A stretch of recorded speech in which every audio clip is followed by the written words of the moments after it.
Martin O'Toole is a mental health, breathwork, and psychedelic integration coach. He is the author of How to Die Happy and the creator of the How to Die Happy podcast. His partner, Julia Malcolmson, is a globetrotting, multidisciplinary yoga and mindfulness instructor and retreat leader, sound healer, and bodyworker with over a decade of experience leading retreats. In this episode of Hopenning 2.0, Fran and Martin and Julia discuss the benefits of psychedelic and plant medicines and how they were outlawed in the 1960s, which contributed to their unsafe practices in the 1970s, and why today there is a resurgence of their use in controlled and ceremonial settings, and why this may be the next best way of treating and recovering from emotional trauma. Thank you for joining us. Hello, everyone, and welcome to the Hopenning. This is the place where hope is happening. I am Fran, and this is my special episode where I get to talk again to Martin O'Toole, who wrote this incredible book, How to Die Happy. And I talked about this book a couple of years ago when Martin also was here, and there were three of us here, Marina and Martin and myself. And this time I get to interview you alone, but not truly alone, because I and Martin are also with Julia Malcolmson. So welcome, Julia, as well. Hi, thank you so much for having me. Hello, hello, hello. It's awesome. And just hearing both of your voices remind me of the podcast that you do together, right? So just having you here in front of me where I can actually see your faces, it's a real privilege and a joy for me. So Well, thank you both Uh, for being here. Thanks for having us, Fran. We were just it just occurred to us that this is the first time that we've been on a podcast as guests together. Awesome. And normally you live, well, not normally, but most of the year you live in Bali together. Is that correct? We do in beautiful sunny Bali. But right now we're in chilly England. We're going to talk a little bit about your upbringings first, because that's part of the journey, right? You talk a lot about that in your book, Martin, about accepting the past and using it to learn the lessons for the present. So, Martin, can you give us a bit of your history? You weren't always in Bali. I can tell from your accent. No, I'm from originally from York in the UK. So some of your listeners may be familiar with New York. I'm from Old York. Of course, some of your listeners may be familiar with York. So yeah, I'm from Yorkshire in the UK, and I spent a lot of my life in and around the Yorkshire regions. Did a 3-year stint in Switzerland at one point, came back, did some more work in Yorkshire, and then eventually 4 years in London. And before I became the role I'm currently playing, I was in the advertising industry for 20 plus years. I was a high functioning alcoholic, addicted to anything and everything, certainly to drama, and really struggling from a mental health perspective to the point of suicidal ideation. So yeah, it's my foundation story, my origin story, if you like, is very different to the life I live today. But as you already alluded, had I not had that incredibly tempestuous and rich tapestry of an origin story, then I wouldn't be living the life I am today, which is one of awareness, presence, gratitude, and, as you already identified, acceptance. So yes, I have accepted the trauma story that I had to get here, right from childhood and having an alcoholic mother, and all of the fun that presented, to becoming an alcoholic, to then co-creating a great deal of my own trauma for the thick end of, well, what was it, 42 years up until my wake-up call. But part of that journey for me was getting to the point where I can say thank you to all of it. Thank you for my trauma. Thanks to the people that participated in it. Thanks to Martin version 1.0, who co-created Martin version 3.0, because that's where I'm at now. And yeah, thanks to everybody who played a part in the experience and continues to, because I do believe that everybody we come across is an unwitting guru. It's a journey to get to that point where you can actually say thank you for the trauma. Yeah. Even just saying those words. I mean, I have to sit up straight and let that breath come in, right? Let's take a breath. Oh, right. Yeah, thanks for the trauma. Thank And you. wholeheartedly thank you for the trauma as well. Yeah, I mean, Yeah, you remember that movie, Back to the Future? of course. You know, people say to me quite a lot, do you wish you could change any of it? You wish you could undo any of the really gritty, nasty stuff? And I say, absolutely not. Imagine if I went back and changed it, and then that completely changed the timeline. And then lo and behold, I'm not sitting here with Jules talking to you about how a leopard can change their spots.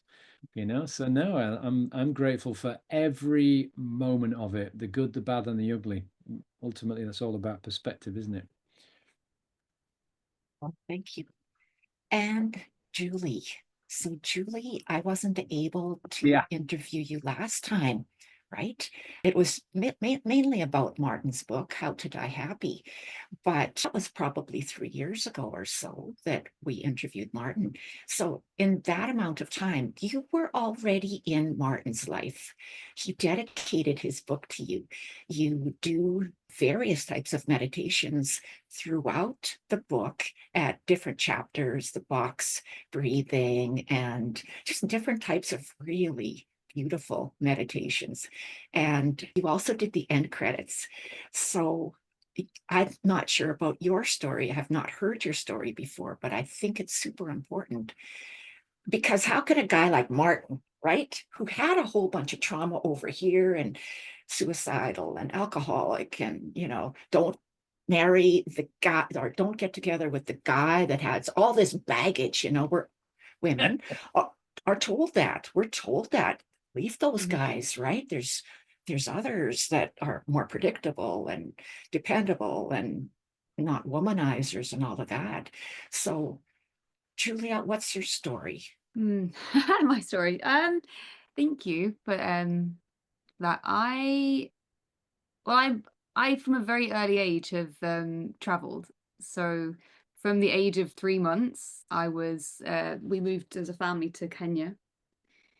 And then that's kind of started off like this continuous movement for me around the world. So I would go back and forth from Kenya to the UK, and then we lived in England for a while, and then we moved to Dubai.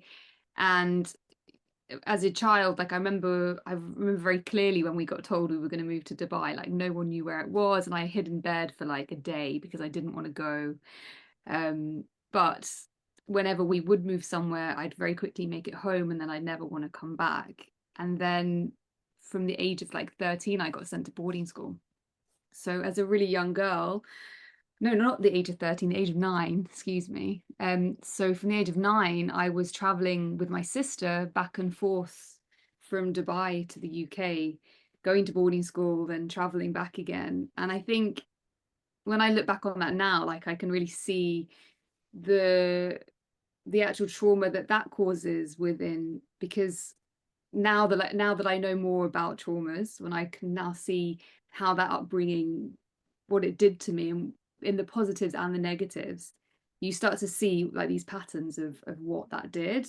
Those patterns that have sort of created this, in many ways, this need in me to like keep moving, keep traveling, living out of a bag. And I'm still doing it now, actually. Like I've still got this continuous movement in my life of of calling somewhere home, finding a base for a small while, and then I pack my bag again, and then I move again. And part of me loves it, and there's this other part of me that sort of, we both are in many ways, like now craving this actual finding stability and finding the home and the base. And I was chatting to my dad, and we had this moment where we were like, he said to me, I've been dropping you off at the airport since you were 9. So you have this very intermittent relationship with people where you pack your bag, you move again, you stay somewhere else, and then you move again. And it's been exciting because I've really seen the world, and I've got traveled, and I've seen so many cultures. But now, yeah, we're very much looking forward to settling and finding the home. And then I suppose within all of that, I eventually found stability through the practice of yoga. So I was in a very traumatic, quite abusive relationship, and I had a very bad relationship with alcohol at the time. Through that relationship, and one day someone gave me a DVD, a yoga DVD, and it became my absolute solace. And I would do it every day when I came home from work, and no one could disturb me during this time. And it wasn't long after that I found a yoga community, and my whole life started to really rapidly change. And I moved back to the UK, and I started going to yoga every day. It was like, and I decided there and then, this is what I want to do. I want to share this with other people because it completely transformed my world. And I remember at the time, lots of people said to me, oh yes, Julia, yoga teacher, 100%, that makes sense. And people were sort of like, wish we'd found that for you earlier. And then it just grew from there. I just, again, kept traveling. I kept going to India, wanting to train, to learn more, to find new teachers. And then very luckily started teaching straight away. And then it's just, yeah, just kept going from strength there, teaching yoga, learning more and more meditation, and just various modalities that I can now share with other people. Because I know how wonderful it is and how much it can change your life. Okay, so you met Martin in Bali. Were you teaching yoga in Bali, and that's how you met Martin? Or did Martin like see you across a crowded room in the cafe where he's busily writing his book? It's very romantic idea. Well, it's a little closer to the second one. I wasn't actually teaching yoga in Bali. We were introduced by some mutual friends that when we look back on it, we realized they potentially were trying to set us up.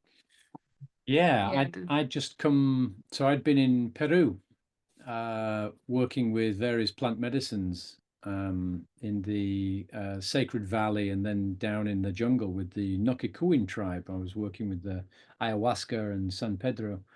And my buddy, who's a shaman from Chile, who had trained with the Nokikuin tribe, he and I had been on this incredible adventure, and into the tribal village to have that particular part of the adventure. And he said, "What are you going to do now?" I said, "Well, I might go to." Well, actually, I was going to go to Venezuela, and he taught me to go to the jungle, so I went to the jungle. And then he said, "What are you going to do now?" I said, I should probably go back to Bali now." And he said, "Well, I'll come with you, and we can do some more work together." And I said, "Yeah, come along then." So he came to Bali, and we did some ceremonies. We did some plant medicine ceremonies in my house, actually. And Julia was meant to come to one of the ceremonies, but she didn't. And but that was because I knew him. So I knew this shaman independently. Like, I'd met him in Mexico through some other mutual friends, and it turned out that the retreat that Martin went to, they were running, and I sent them off. I put them all in the car from Mexico to go and run this retreat, which Martin happened to be at. So they then teed us up, and we I think it was like, "You guys are English, you get on." That was it. So I think we had a couple of messages between each other, and we met for a coconut in a restaurant in Ubud in Bali. And it's safe to say, certainly from my perspective, I fell in love over a coconut. I bet. Yeah. And a couple of days later, we were on a little island in the Indonesian Ocean, one of the Gilead, tiny island, and we spent 10 days there over Christmas and New Year. Yeah. And then I never left his house. The whole story how everything is interwoven. You've got the shaman friend who's from Chile, but Yeah. you met him in Peru. Yeah. Well, I met him in Bali. She met him in Mexico. Right. I mean, it's so interwoven that when we think about the universe, how things all work together for good, right? It's all working beyond the curtain, beyond what we can see. And so much of your book, Martin, is about that. It's about uh, surrendering, letting go, accepting what happened and moving forwards through it. Basically, it's about embracing the power of the universe for the power of good. It's about surrendering to the flow of all things. In the book, I talk about the Daoist concept of Hu Wei, which is effortless action. And it's the idea of developing personal practices so that you can tune into the edges of what's happening around you, presence to stop pushing against them and instead work with them. And the moment we do that, our whole life changes. Like everything changes. The moment you start to tune into the psycho-spiritual and even physical friction that comes with pushing against an event, a person, an experience, it's a game changer. Yeah. And I think about the drama triangle that you talked about in the book, the victim, the rescuer or the savior, and the perpetrator, and how we all move from role to role within that until we stand back and we look at ourselves within that triangle. And then you even take it one step further, look at ourselves looking at ourselves within the drama triangle. I am a hypnotherapist, but I was a long-term teacher, so I know how we can influence others by our words and deeds, right? Our actions. But when we are adults and we've got all kinds of past, we've got victim past, we've got savior past, we've got perpetrator past, and to break through that muck takes shadow work.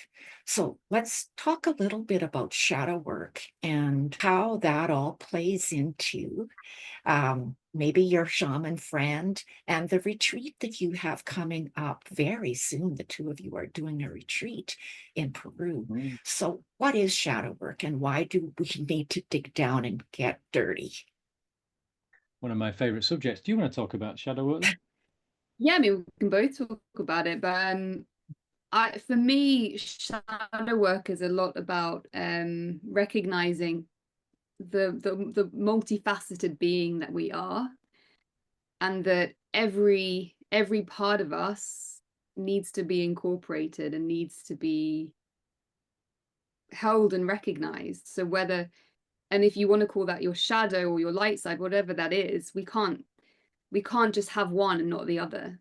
And the shadows are often parts of us that really need to be seen, and they really need our acceptance of that is actually a part of me. And even if it's a part of you that you think you don't like, which is usually the case, so usually your shadows are part of you that you won't accept because you don't feel or you don't believe that you have that trait within your personality, or you don't want to have it. But as I mentioned, we're completely multifaceted, so we do actually have all these parts to us, and until we recognize that shadow, shine a light on it, and then for me, in many ways, it's about embracing it and welcoming it into the part of who you are, then that helps us to become a whole.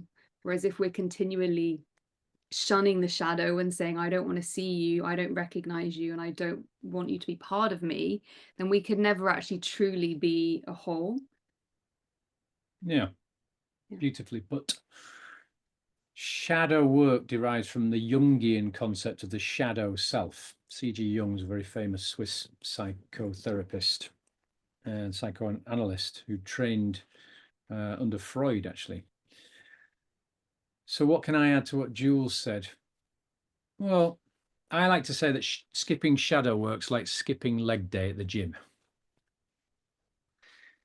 And if I could add a Joseph Campbell prose to that, then perhaps it will set it up nicely. And that is, the cave you fear to enter holds the treasure you seek. So what was Campbell talking about? He was talking about the journey inwards, the possibility of introspection as a gateway to transformation.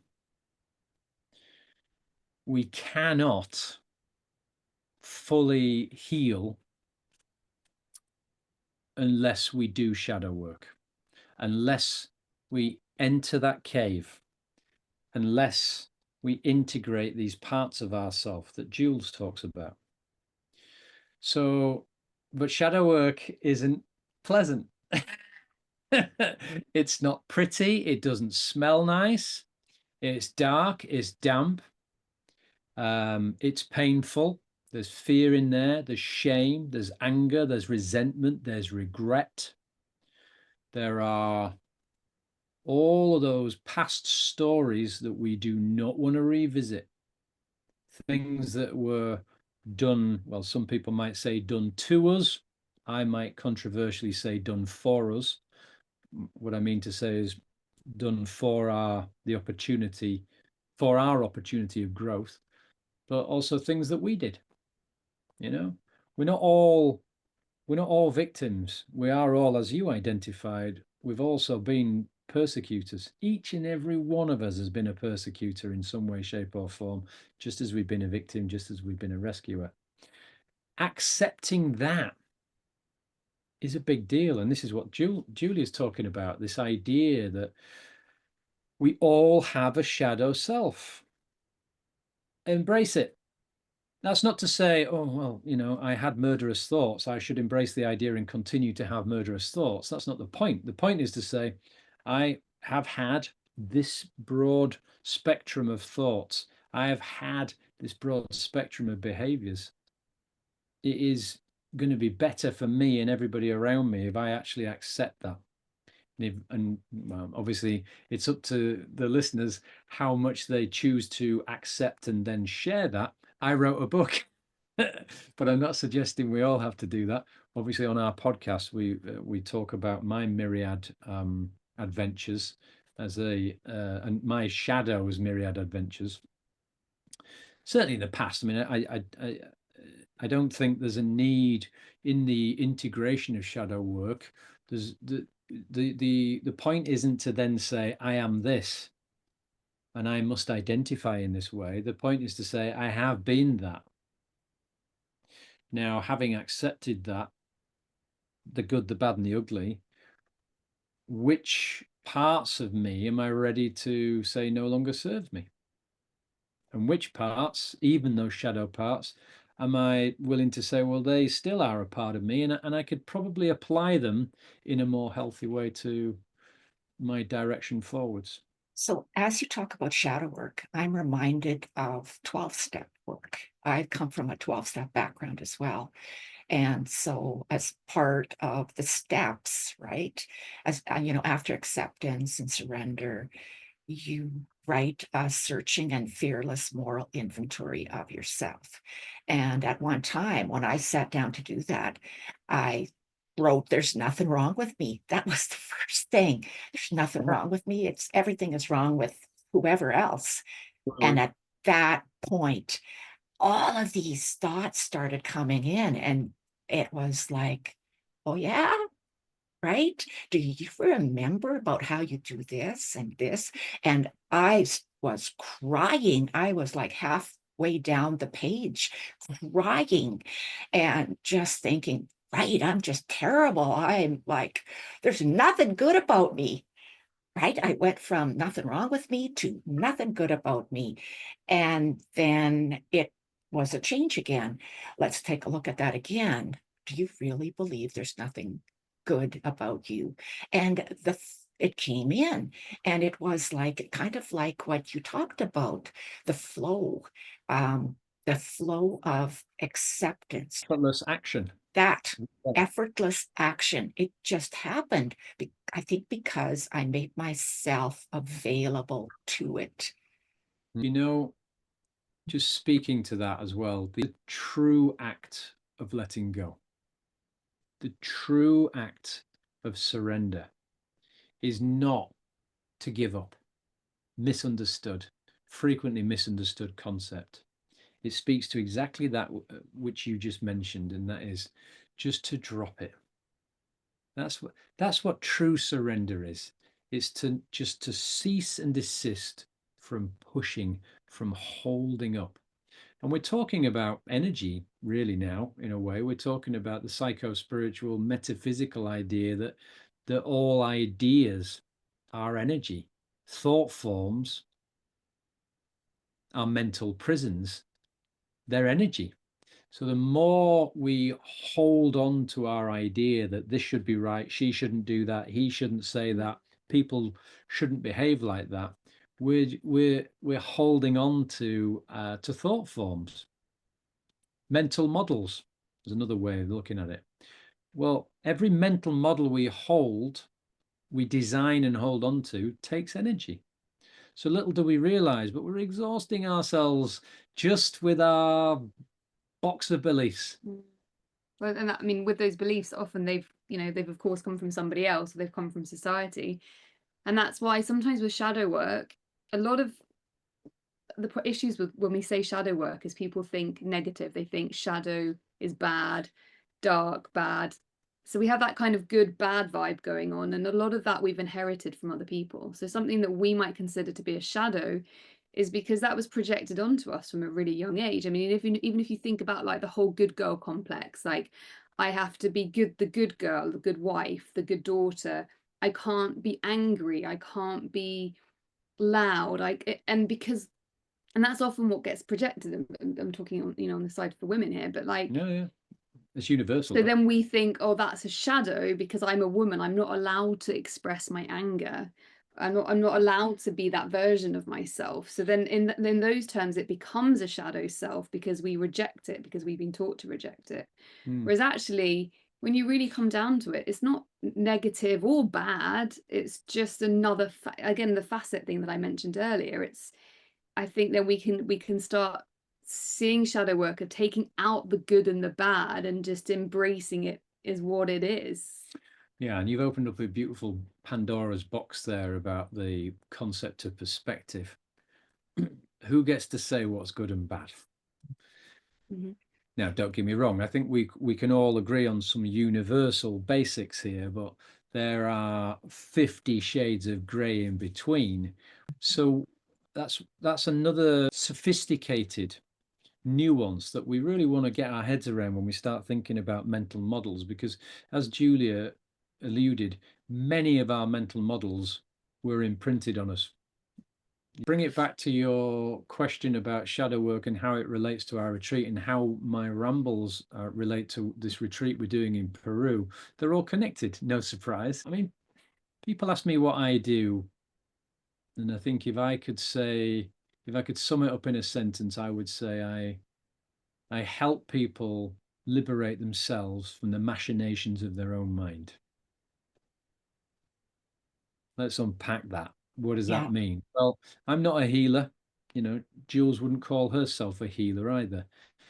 I guess I see myself more as a facilitator or as a resourcer.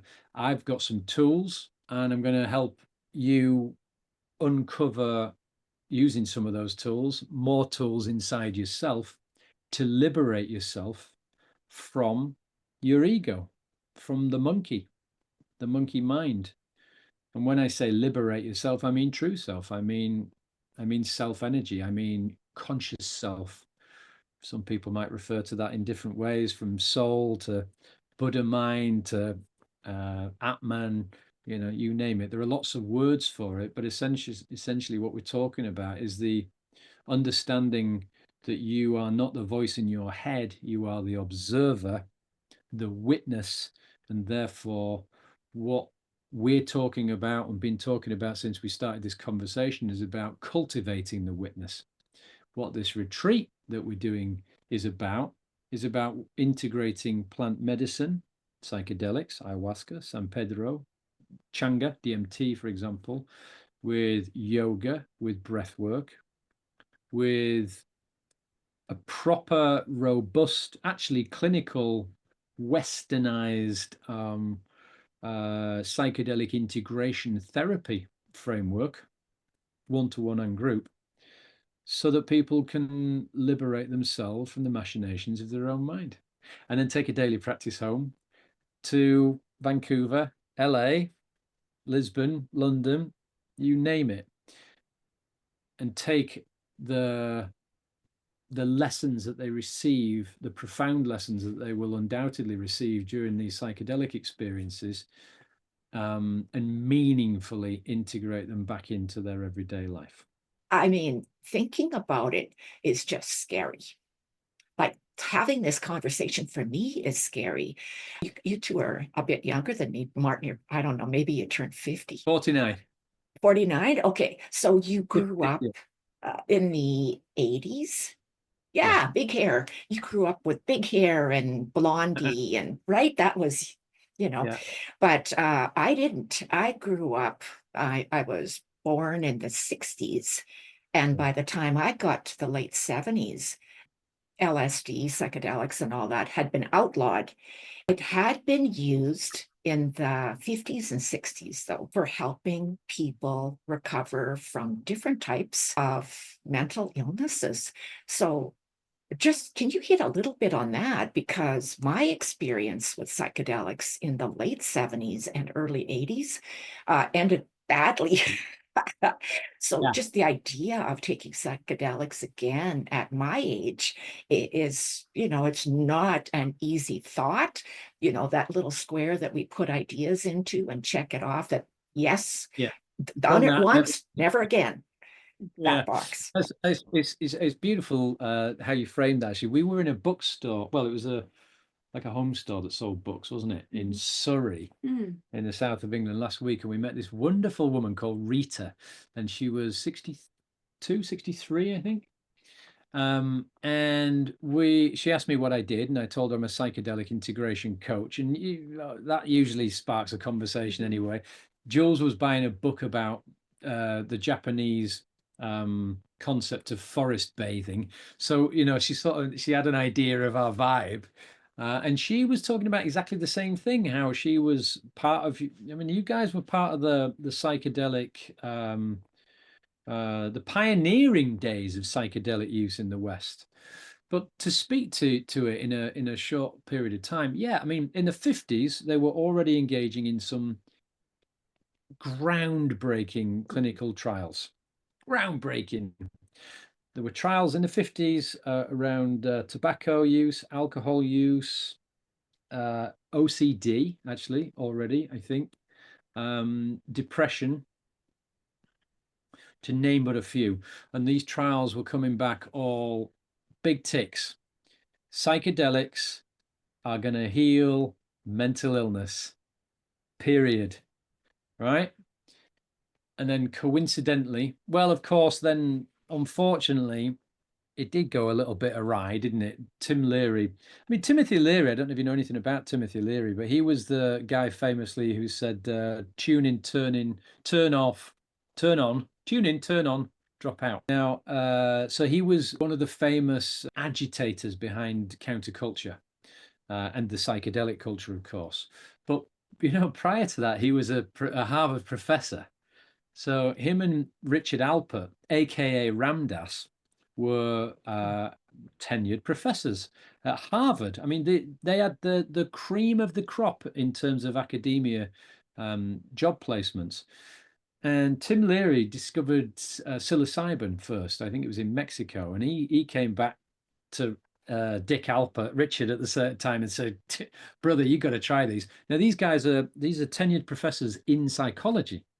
Right, so they're teaching the age old. Well, at the time it was more Freudian and Jungian, amongst many other classic psychologists and their teachings. But then he obviously discovered psilocybin. It changed his worldview. He then gave it to Dick Alper, and it changed his worldview. So suddenly these two were in a bit of a conundrum, because they were part of the establishment, part of a classical institution. And suddenly they saw it all for the illusion that it was, compared to this newfound experience that they had with psilocybin. They actually famously did a trial of their own. Essentially, the trial was with psilocybin, and it was around the mystical experience. I don't know if you're familiar with the concept of the mystical experience, but there is actually a religious criteria. So all the major religions have a criteria for what a religious or mystical experience is. So if you were to have one, you would then have to sit with a priest or rabbi or whatever, depending on the religion, and they would ask you some questions. And if you get enough ticks, okay, yeah, you've had a mystical experience.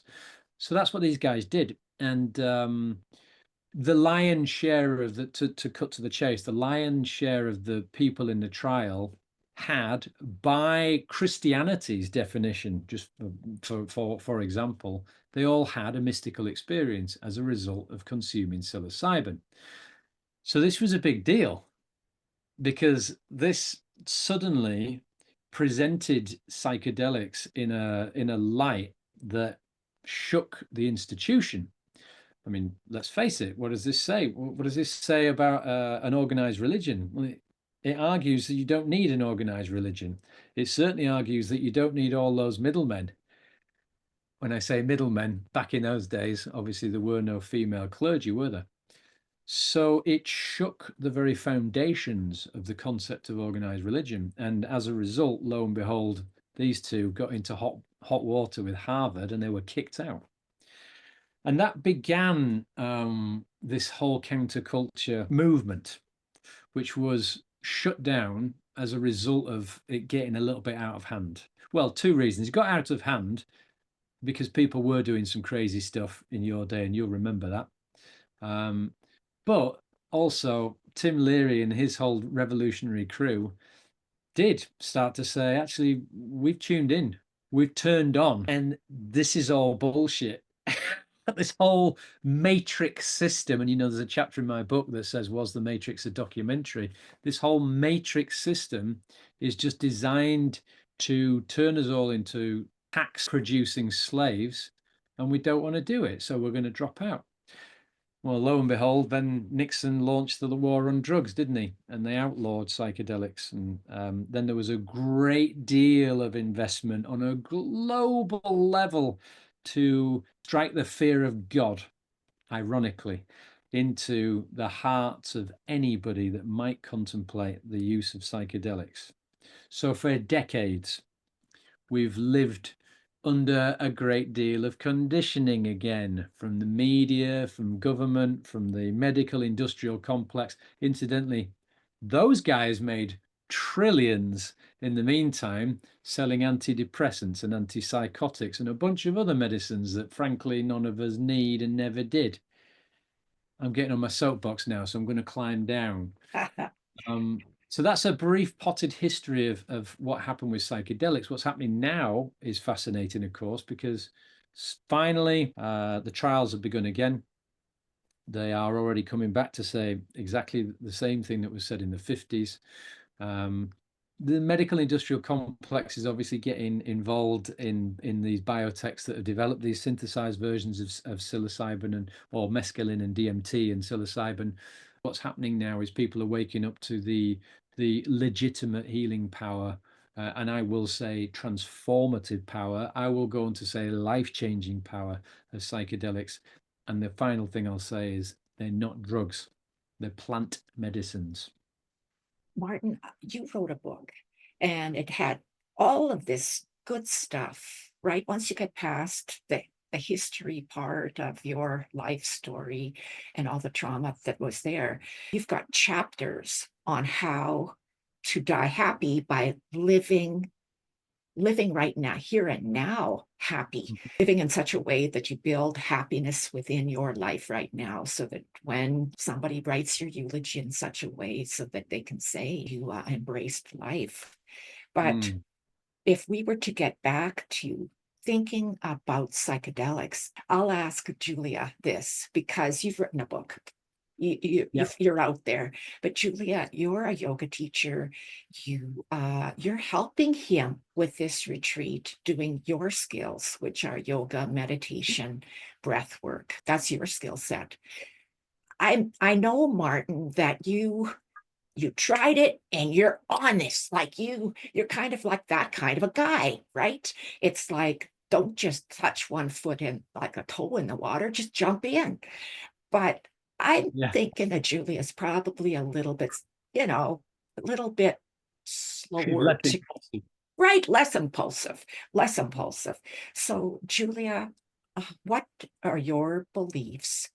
And from your point of view, from who you are, aside from what Martin has said, what do you believe about psychedelics? And what is your understanding of how they contribute to healing, especially with some of the claims that Martin has made within the book itself?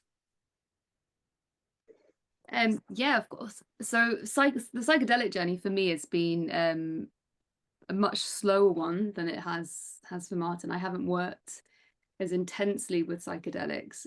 And I think my first ever journey into the world of psychedelics was when I was maybe 33. And for me, there was always a lot of fear around working with psychedelics. I grew up in the whole culture where, there was this big, all drugs were bad and all drugs were just drugs. And, they put the fear into us of what would happen if you took these things. And I had that for a very long time, until the first time I worked with psychedelics was with one of my teachers. And he'd worked with psychedelics a lot, and he kept saying to me, let's work with them, and I had this big fear side to it. I mean, I'm super impulsive in other areas of life, but when it comes to these things, I've always struggled with the releasing of control. And that's something we hear all the time from people. I'm afraid to lose control, I'm afraid to let go.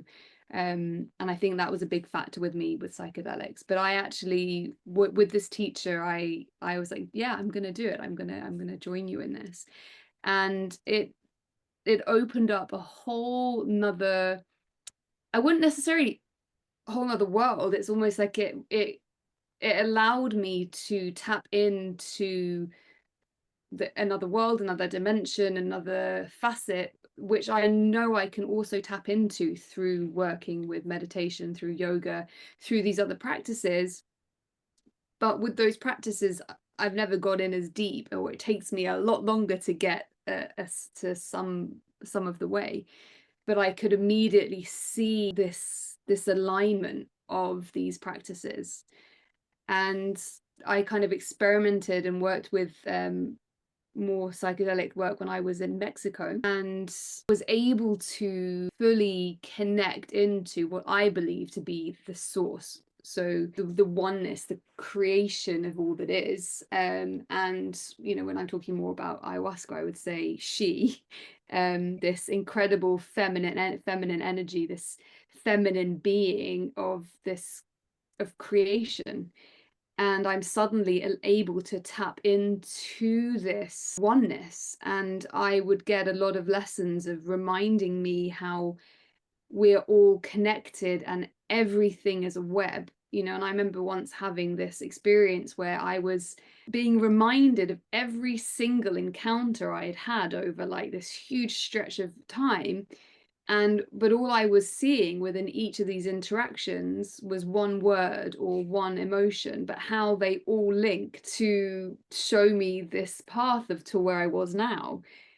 And to me, that just absolutely changed my perspective and my views. Maybe not even changed, I think just intensified them, grounded them, cemented what I already believed. Intellectually. Into what I believed intellectually, but I could now embody it in a much more profound way than I could before. And for me, it often becomes a lot more of a somatic practice. I've always been very somatic. I was a dancer and I became a yoga teacher. So for me, somatics, the movement of my body, is really important. And I can see when I work with psychedelics, the intense connection that I get with my body, and I start to see and I feel everything, every movement, every universe that is within inside me. And then it connects to the whole universe. So it sort of obviously starts to become these fractals. And when you then work with practices like yoga alongside psychedelic work, you can really help people integrate what's happening within the practice in the ceremonies, but then also you can link that into what they can experience within the practice on the mat, and then they can take that away and they can keep working with these threads, with these little golden threads on their own outside of this space that we create for them. And more so since I've taught and practiced Kundalini yoga. So for me, there was an even stronger connection to what happens with me working with psychedelics. So we just know together that when we both bring the different elements, they come in and they really support each other. Yeah, and just sorry to interrupt. Yeah, no, I was just going to say, like, especially within Kundalini practice, for me, there's these similarities, and what I can see help people within the journeys is obviously sometimes within psychedelics, it's a really long journey, and sometimes it feels like it might not end. And you often also get that within like a Kundalini practice in a different way, but you're working in a kriya, and this kriya could be going on for like 11 to 30 minutes, and it becomes this ability to allow yourself to focus on your breath and become one with the breath, so that what's actually happening with the body, it's almost like you separate and you step back and you're witnessing it rather than being in it. And you know that at some point it's also going to end. But you're not focused on the end. But you're not focused. It becomes timeless, and that helps people within. For me, I believe it helps people within a psychedelic journey. Yeah, 100% it does. Yeah, and just to speak to this idea that Jules has dove into here, the relationship between plant medicines and spiritual practices. So it's all one. There is no blur. There is no. Unfortunately, there are so many people trying to create these partitions everywhere for all of these things, and it's all connected, as she's already said. So actually, when I do guided psilocybin therapy with people, we integrate breath work. We integrate body work. So we do some somatic work to shake it off at the end. We do some stretching, we do some really deep stretches. So we're combining these practices, and through the combination of these practices, we realize that they are all roads to the same place. And, we didn't learn this. We've known this as a species from the dawn of conscious humanity, I believe, because we've been working with psychedelics for that long. We've been working with yoga and breath work also, and Tai Chi and Qigong for the same period of time. There's no coincidence. It doesn't matter. It doesn't matter the Christianity or the Buddhist or the Hindu or the agnostic or the anything, because like we talked about before, the universe wants us healed, healthy, whole, to integrate all of those facets of ourself that we call shadow, or we might label as inappropriate, not the good part of us, but the humanness of us. I know that what you're saying is truth, because, and this is my own thing, I get goosebumps, right? When I hear truth, I get goosebumps, and I don't know where it comes from, and I get them again, but I can hear it.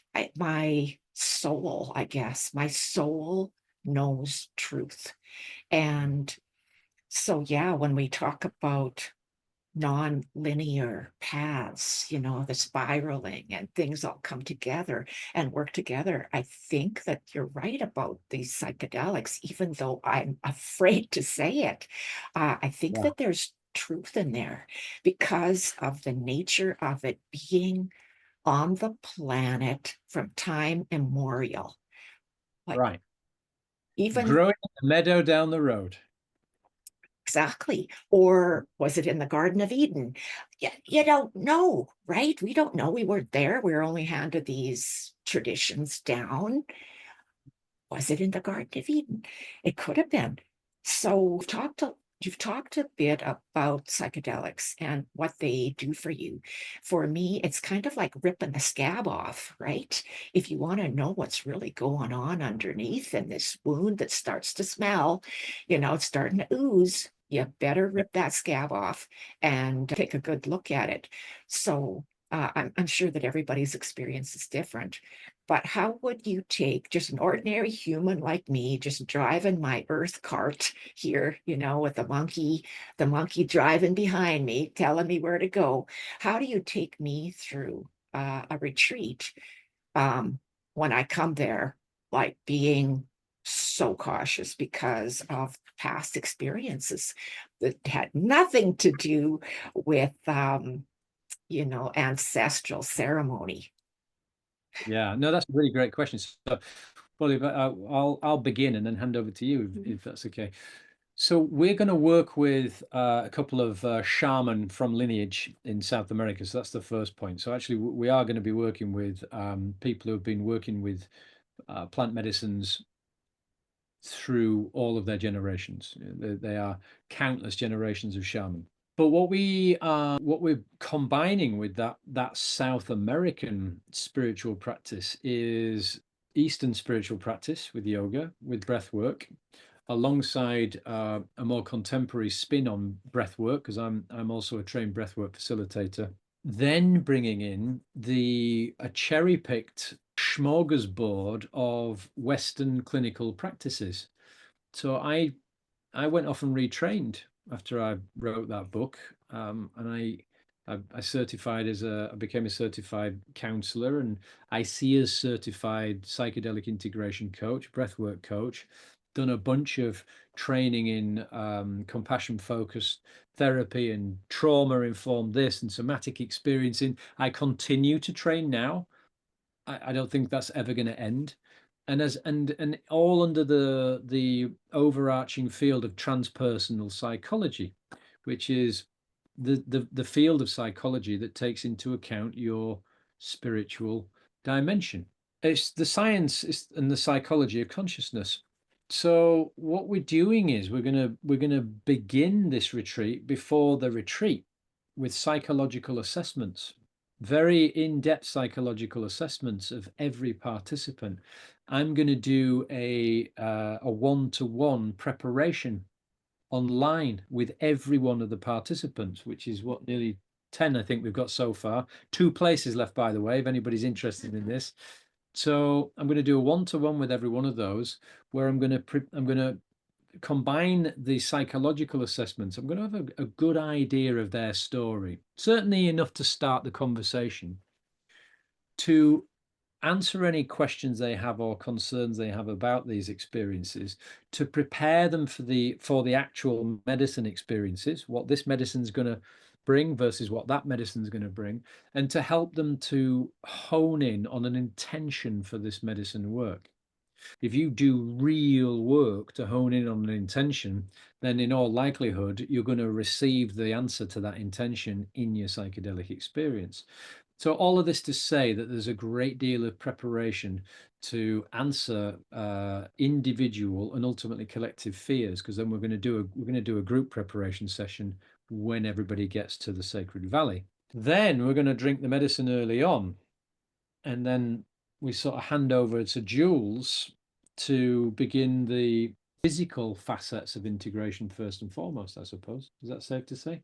Yeah, so And mindfulness. Yeah, so that we've really curated the 10 days so that there's a lot of space in the schedule so that we can get in the integration and the group sessions, but also every morning there's going to be the Kundalini practices, and they're going to be designed so that by the end of the week people feel like they could actually take home the practices that work for them. So rather than me saying, here's a set routine, do this every day, they've done enough different things and they've tried it out and they've experimented, but they understand the sort of structure that might work. So by the end of the week, the 10 days, they can understand what works for them and take it away and continue a practice.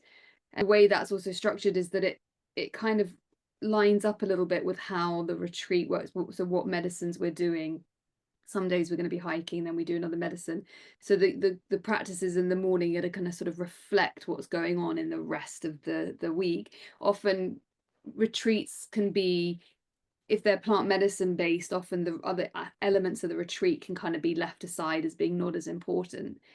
But we really feel like each element has to have as much attention and as much planning, because they all really complement each other, and we want everyone to feel like they're really learning something and they're adding to their toolbox. So every day they might learn something that resonates with them and they can add that to their toolbox.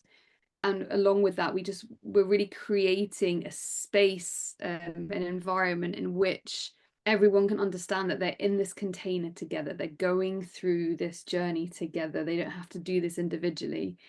And we're there with them every step of the way to listen and to hold them in many ways, to nourish. We want them to feel really nourished with their experience, because as you said, for some people it can be fearful.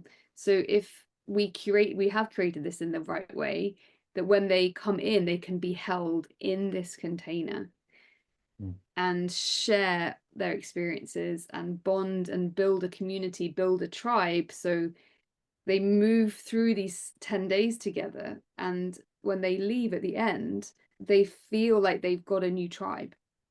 Yeah, and also they've got a practice, which is yeah. I'm conscious I don't want to turn this into a sales pitch for this retreat. No, not at all. Yeah. What we'd like anybody to take away from this conversation is that there is a great difference between, just going to a weekend and drinking medicine, or sitting down with this person or sitting with that person, or even going to a number of retreats in South America, which have a different framework. Now, it's not to criticize what anybody else is doing. I guess the point is, when I say safe and intentional use, I've drunk medicine with a tribe in a village, infants and grandparents, 50 people in a maloka, from small children, everybody drinking the medicine. But in the morning, everybody gets out of their hammock and they walk back to their huts. They walk back into a village. Now, we're bringing a whole other mess to the medicine experience, because we're bringing often futile complexities of Western society. We're bringing generational trauma from Western society. We're bringing all of that conditioning and that messy nuance of mind that I highlighted earlier on into a medicine experience. So it stands to reason we need an alternative container for that. We can't just turn up to a thing, drink loads of plant medicine night after night, and then get spat out at the back end of it. And then I mean, that's asking for serious trouble as far as we're concerned. So the point is to follow the 4 golden rules: setting, integration, mindset. That's, we know about this. A lot of people know about setting. Got to have the right mindset. Well, I've already explained how we propose that we must go to the nth degree on the mindset front, with a psychological assessment, with a one-to-one, with a counselor, to truly understand the nuances of someone's story and what's brought them to this medicine experience. So that's mindset. Setting, well, we've talked about that. Who are you with? Where are you? What's the music? What's the environment? Is it safe? Well, is it on a beach or in a music festival or a concert? That's setting.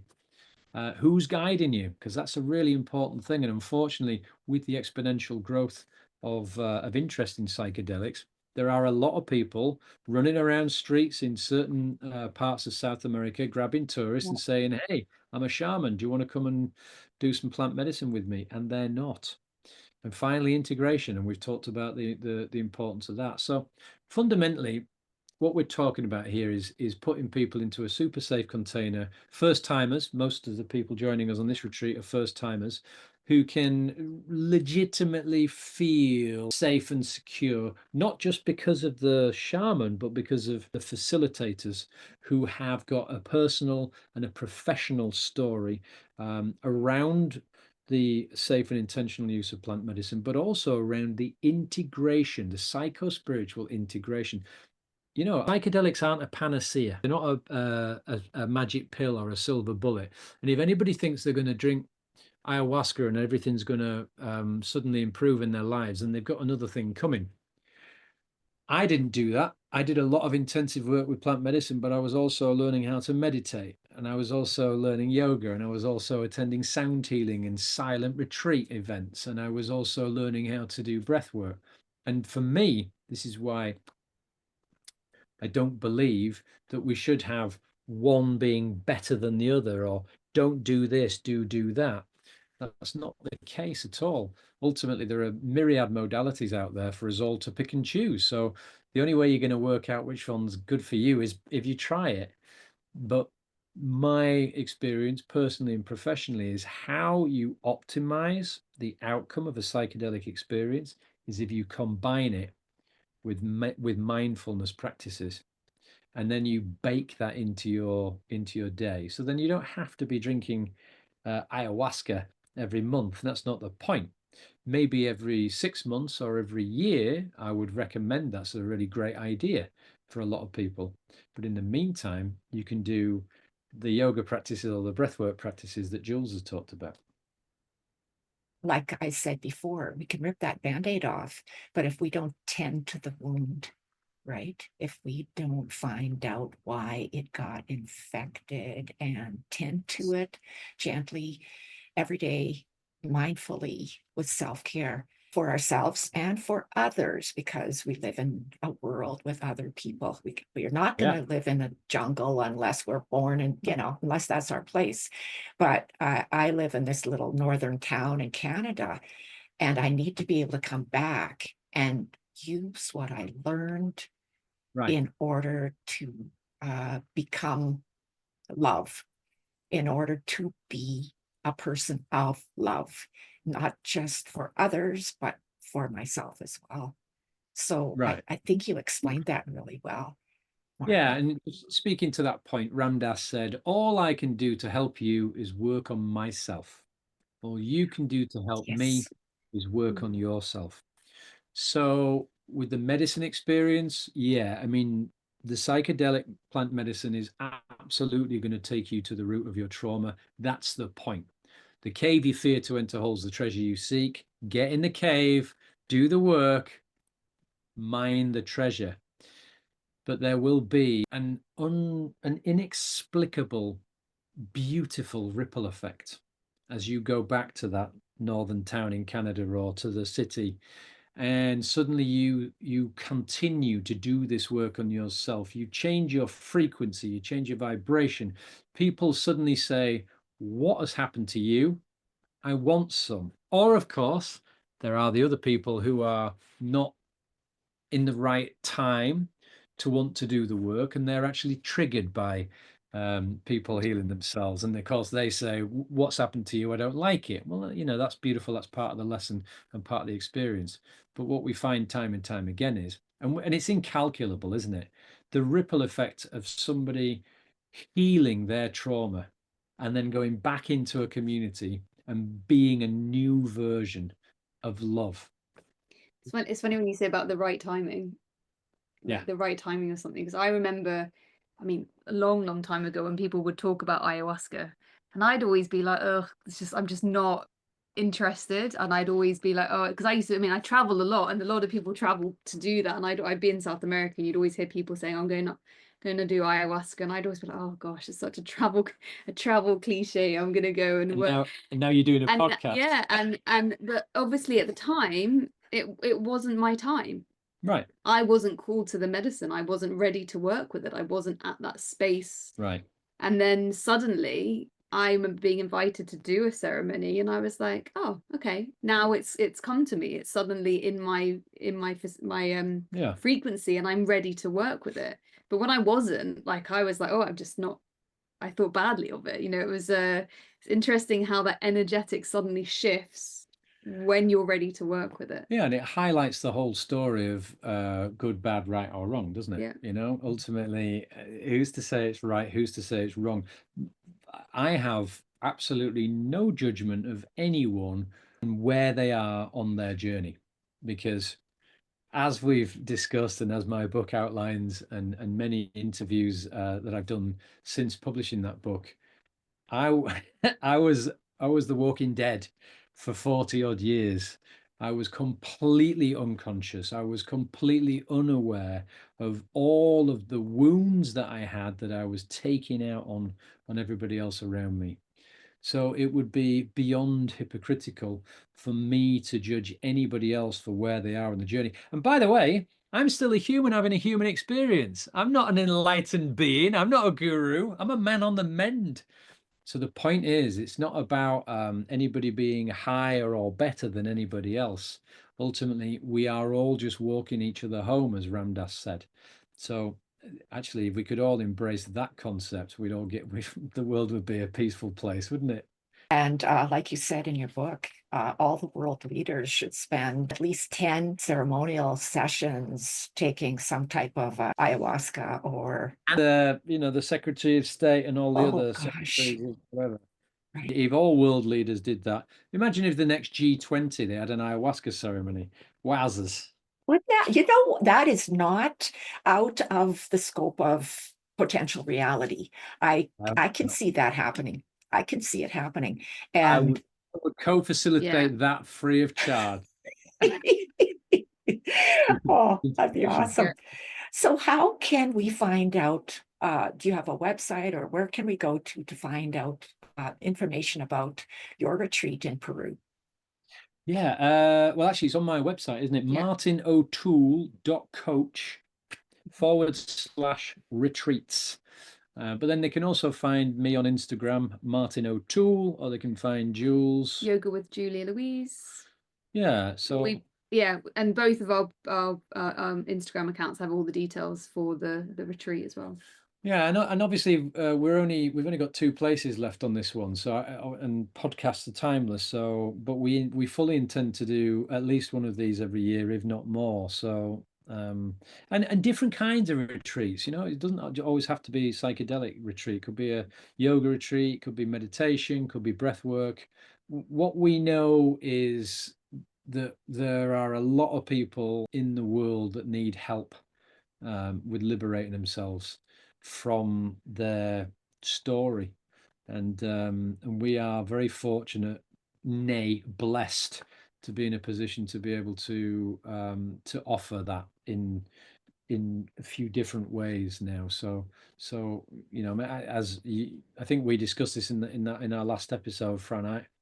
I spent the first half of my life in service to self, and I've discovered my Dharma. And ironically, I've discovered that my karma is my Dharma. So the rest of my life is going to be spent in service to others, and working out all of the cool ways that we can just keep mixing up these practices to help people to help themselves. That's so true, right? It's when we can be in service to others that we find actually, and it's even empowering to us to be in service to others, because it reinforces what we are learning, what we have learned, to help others through whatever pain that they're going through, heals us as well. Yeah, I think healing you heals me, and vice versa. So, and in Absolutely. that regard, we're all teachers and learners, aren't we? And not that I came up with the 12 steps, but that is the 12th step. It's the 12 steps, right? Beautiful truth in another structured healing modality that may or may not be appropriate to some people. So I'm a fan of omnism, and omnism believes that no religion is the truth, but there's truth in all religion. And I think the same can be said for any conceptual framework that leads us on a path to healing. They're not necessarily all right or wrong, but there are truths in all of them. So I suppose the invitation to anybody listening, wherever they are on the path, is just, you've got to follow Lao Tzu's advice. The journey of 1,000 miles begins with a single step. Once you take that first step, pick up a modality, try it on. How's it feel? This isn't for me. All right, on to another one. There are many ways that we can heal. The trick is we've got to step into that cave in the first place. Yeah, yeah. So you ended your book with a quote, and I was reminded of it again when I got ready for this interview. And Julia, you have a tattoo. Fun. What does it say? You can read it in both languages. It's Lokaha Samastaha Suki Noho Bhavantu. And it means may all beings be happy and free. And then there's various translations, but the translation that I've always gone with is may all beings be happy and free. And may I, in some way with my thoughts, words and deeds, help that happiness and freedom for all. Yeah, it's a pretty spot on translation. Yeah. And I fell in love with this mantra when I moved to the UK and found a yoga community. I had a new teacher. So I think I learned this mantra from her. And it was a real cornerstone of her teachings and of her practices. And at that time, it meant everything to me. And it sort of became a mantra for me, for my life, for how I live my life. And I think it was when I got back from my second teacher training in India, I was booked to get a quite big tattoo on this arm. I'd never had one, and I knew I wanted this too. So I was like, I'm going to get this done, see how tattoos feel, and if I can bear the pain, I'll get another one. But then yeah, it's just such a special one for me to have on my arm. It reminds me of so much. And so why is it in my book? Well, of course, my book is called How to Die Happy, which is based on the premise that the secret to a good death lies in a life well lived. Loka samasta sukhino bhavantu, may all beings be happy and free. So that mantra came to me in my second year of sobriety and first year of real spiritual awakening in 2019. I was on a silent retreat, and my teacher is a Balinese Buddhist. And for a whole week, we meditated from 4:30 in the morning till 9:30 at night. And the meditation mantra was, may all beings be happy. May all beings be happy. May all beings be happy. So you can imagine my delight, having been on this beautiful journey of awakening, learning how to love myself and healing from all of this incredible, beautiful trauma. I then meet this woman who has the very same mantra on her wrist. I like to say there's no such thing as a coinky dink. So that mantra is one that I hold very dear to my heart. That is a beautiful way to end our interview. Thank you so much, Julia, and thank you, Martin. And I wish you the best of blessings and nourishment of yourselves and other people that you help with your retreat, and of course through your book. Like listening to it again, hearing your voice on Audible, it's just I should have bought a paper copy, but I bought the Audible copy, but I might have to buy the paper copy too. I'll send you one. Send me your address and I'll make sure one gets to you, Fran. Oh, thank you so much. That is beautiful. And I'm And actually writing a new book at the moment, so at some point we can talk about that. absolutely, I would love to. So, and Thank you for everything you do with this podcast as well. Thank you. And your whole podcast was all of, you talked about hope throughout the whole thing, right from beginning to end. And so what is your last words of hope for our audience? I hope that you can always find the center of your heart and allow yourself to rest in that space, and for it to bring you peace and happiness and joy. Because as soon as you have that in your heart, then it will be spread to everybody else. Change is only one thought away. So thank you both. And thank you to all our viewers for hearing us today or viewing us. It's been a privilege to have you both here, and I wish you all the best. And for those of you that are watching today or listening today and are not subscribers, please subscribe. We all need more hope in our lives because we're not all at a place of enlightenment yet. And it might, for some of us, it might still be quite the journey to get there. So tune in, you'll always find hope here. And as for you, Martin and Julia, all of my best. And thank you for being here. Amen to that. Thank you for having us, Thank Bron. you.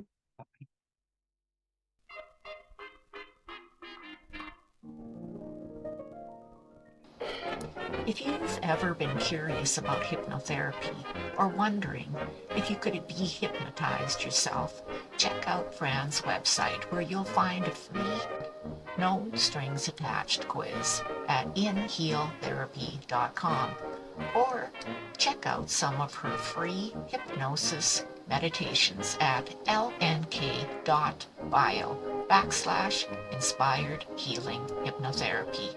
You may be surprised at what you'll find. This podcast and Inspired Healing Hypnotherapy do not provide medical advice. The information included here is not limited to text, graphics, images, or other material contained, and are for informational purposes only. No material in this podcast is intended to be a substitute for professional medical advice, diagnosis, or treatment. Always seek the advice of your physician or other qualified healthcare provider with any questions you may have regarding a medical condition or treatment, and before undertaking a new healthcare regimen. And never disregard professional medical advice or delay in seeking it because of something you have heard on this site.